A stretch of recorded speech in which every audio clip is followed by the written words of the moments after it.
Hello, welcome to Bob's Dungeon. My name is Bob, I'll be your host. In this video, I'm going to talk about a character I played in a Werewolf The Apocalypse game a long time ago. Now, this game that I'm going to be talking about, I played it like 25 years or more ago, so I don't remember all the details, but I remember the good stuff. The character I played was named Richard Crane. And he is, of course, a werewolf. And the tribe he belonged to was called the Gnawers. Gnawers are a tribe that basically you can consider them like stray dogs, homeless people, that kind of thing. And on top of that, his allspice, which is the sign of the moon he was born under, was Ragabash.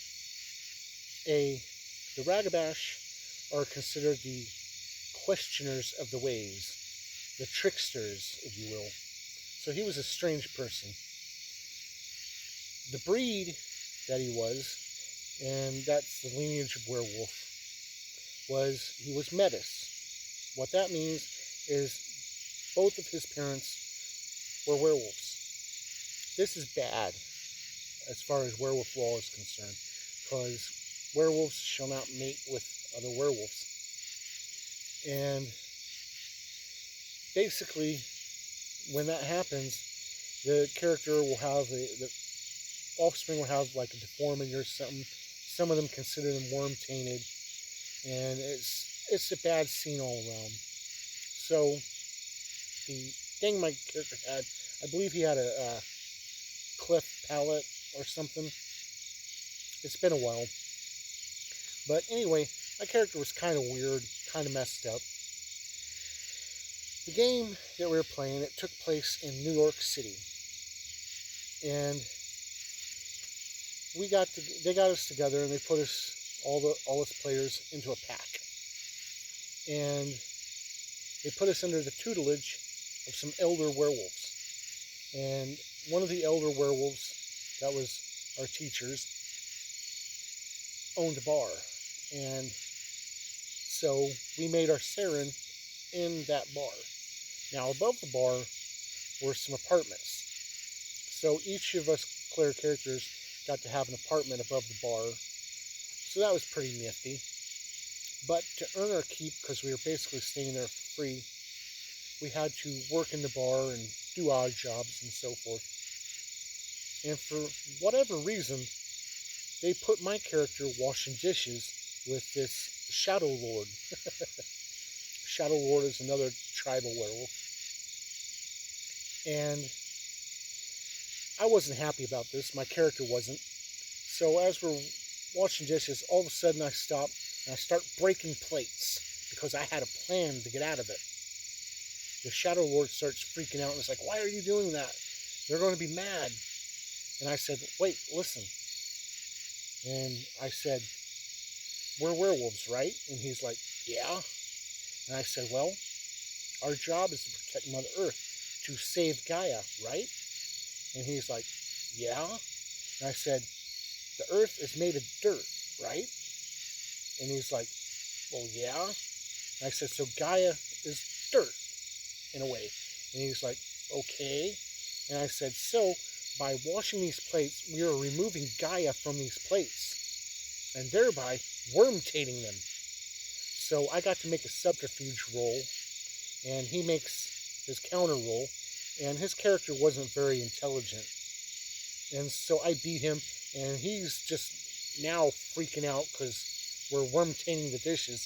And he's like, "I gotta tell our alpha." And he runs off to get our pack leader. And I'm like, "No," but I couldn't catch him in time. So he brings our pack leader in, and I have to go through the whole spiel again about worm-tainting the dishes. And we make our rolls, but we tied. So our pack leader's like, "Your story is convincing, but I don't know." And it was this time that the owner of the bar came in, realized I'm breaking her dishes, and she was mad. She grabs my character, slams him up against the wall, and tells him, "If you break one more dish, I'm going to turn you inside out." So I couldn't break any more dishes that night. But my plan worked, sort of. The next night, I didn't have to wash any dishes. My job was sweeping the alleyway. So I was happy.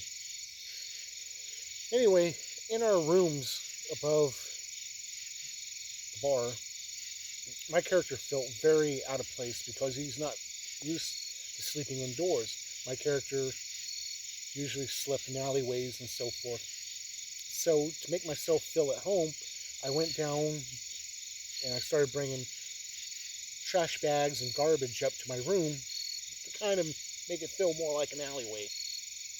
What I did not know was we had this red talon in our group. The red talon is another tribal werewolf, and he had developed a taste for human meat. And eating human flesh is bad for werewolves. It's against werewolf law, and eating humans will worm taint you. But he had somehow developed a taste for it, and he was hiding the bodies in trash bags and throwing them in the dumpster and stuff. So unbeknownst to me, I had carted some of these bodies up to my room. Imagine my surprise when I found them. So my character, he couldn't tell everybody else he had these in his room, so he hid these partially eaten bodies in his closet.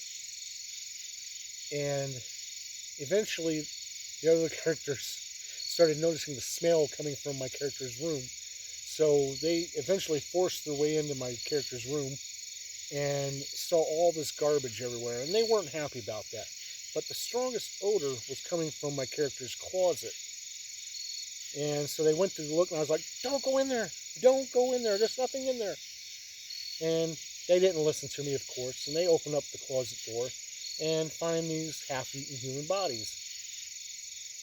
And my character told them the truth. I have no idea how those got in there. They didn't believe me, of course. They just stared at me all horrified. And they were terrified of my character for a little while. But then they found out that it was the red talon, and we managed to help him with his addiction and get him to stop eating people. So they made me clean all the garbage out of my room, and I wasn't happy about that. But eventually my character in the bar downstairs, he found this black bottle.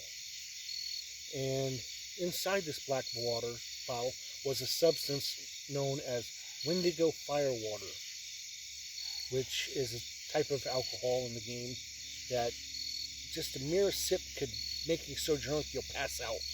And my character loved this stuff, and he kept drinking it. And they eventually took the bottle away from me because they didn't want me drinking it, because they wanted me to have a somewhat clear head. And so it became an obsession of mine, my characters, to find this black bottle. Well, while all this was going on, the other werewolves in New York had this big meeting in Central Park, and they informed us that we were going to become a silver pack. A silver pack is a special type of pack that does special things. And there was clearly better options, but they were going with our pack, so oh well. And while we were in Central Park one night, my character asked our pack leader, point blank, where his black bottle was. And he's like, oh, I threw it in that pond over there. I knew he was lying, but I couldn't take that chance. So my character dives into the pond and finds a black bottle, and he brings it out. The pack leader was stunned. His jaw was dropped. So I knew he was lying at that point. That's confirmation. So I got mad, and I broke the bottle over his head, which is a bad thing because this black ooze came out and started burning him, kind of like acid.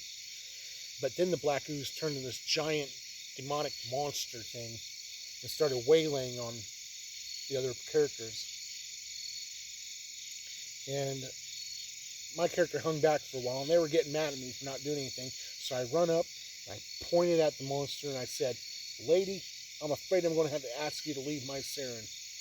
And the monster towers over me for a second and was like, okay, I'll wait outside for you, and leaves Central Park and waited out on the street for us. Everybody was mad at me. They were like figuring out who was going to beat the snot out of me first. But eventually the other werewolves in New York dealt with the monster and we were able to go home. And that was pretty much my character's job, was to make everybody angry. Being a ragabash, that's his job. Make everybody angry so they gain rage, so that when combat comes, they have rage to burn to fight. And I was really good at it. There was probably only one person in New York City that was better than my character at this. So, and they were always angry with my character. There was this one time, the Shadow Lord, who I was doing dishes with earlier, challenged me to a fight, and we got into this big brawl, and we both burnt up our rage in the same round. So after our attacks, he shifts back down to Hamid, which, when you burn up your rage, you go to base form. His base form as a Hamid was human, and he's like, fight's over, we're both humans. And I said, no, I'm still Krenos, I'm still war form. And he's like, no, you burnt all your rage. And the Game Master's like, he's a Metis, which means my base form is Krenos. So I was going to kill him, but the Elder stepped in and knocked my character out, and I couldn't. And the fight was over at that point. But we did all kinds of crazy stuff like that. My character was just really good at making everybody angry to give them their rage. And eventually, as happens, my real life got in the way of gaming at the time, and I had to step out of the game, and so the Game Master was wrapping it up, so I missed the last few sessions of the game. But the Game Master told me what happened and what befell my character, because when I left, he turned my character into an NPC for the game. And basically what happened was our pack had found what's called a White Howler, which is a tribal werewolf that many years ago they fell to the worm and became the Black Spiral Dancers. So for us to have found a White Howler is amazing. Eventually, our Saren, the bar, got burnt down, and our pack wound up moving to Australia to protect this White Howler and to track down some weird lead. Like I said, I wasn't there, so I don't know everything. And while we were there, my character wound up talking to some Black Spiral Dancers, and they promised to give him his black bottle if he helped them. So my character wound up getting his black bottle and helping them bring about the apocalypse and the end of the world for the werewolf game. So I was kind of ended as the bad guy. And that is the legend of Richard Crane. And the moral of this story, if there is any morals, is if you find a black bottle, there's either something really good in it or something really scary. Or maybe I just missed the point entirely. Anyway, thank you for listening to my story, and hopefully you'll join me next time where we'll talk about something else. Bye.